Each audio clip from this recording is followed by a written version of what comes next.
really, in terms of music and all of that, like I you know, kind of had this feel in my brain already for a little bit. And I didn't want to do too much because you can kind of get bogged down in it, because this is not a historical piece, it's a fantasy, right, with historical elements.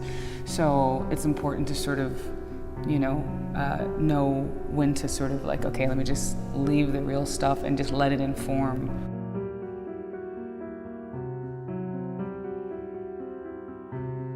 I said yes to the ballet because it's a really interesting story. It fits very neatly within my mission of highlighting interesting and sort of overlooked possible connections in history, and this is a very, very intriguing one. So the idea which immediately captivated me was obviously the story that this possibility that Shakespeare had a black lover, and for me, from a purely musical point of view, it was very interesting as well to look at all the music that Rhiannon brings, you know, which is this very strong, obviously, African-American influence and early African-American music, but also in some way connected to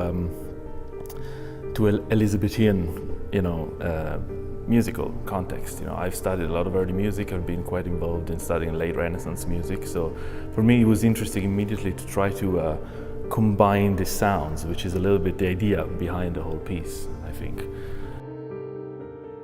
The instruments chose me for this project. I had bought a viola around the time I was thinking about some of the music, and so several of the themes were actually written on viola.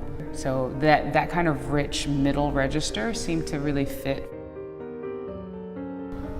I play piano, I play some hand percussion. They're mostly frame drums. A lot of the instruments, percussion instruments that I play come from the Mediterranean, so they're like North African frame drums, Southern Italian, which is where I'm from. I also play a couple of stringed instruments. One is a lafta, which is a Turkish long neck lute, and another instrument which I discovered during this production, which I will end up playing a little bit, is a cello banjo, which Rhiannon had it, and I just put my fingers in it and thought it was really amazing. The creative process between myself, Francesco, Paul, and Caroline so far has been very, very organic. A lot of the creation has happened when we were all in the same rooms in a very, very fast, condensed way. You know, we all carry a big suitcase of all the stuff we've been researching and we've been working on years, you know, experiences and different sounds and different ideas. And I think the beauty of it is that then everybody opens their suitcases when we're all together. It's a very interesting combination of elements, I think, at play. You know, there is such an incredible mix and melting pot of different sounds and different images, which I think is the most exciting thing of the whole piece.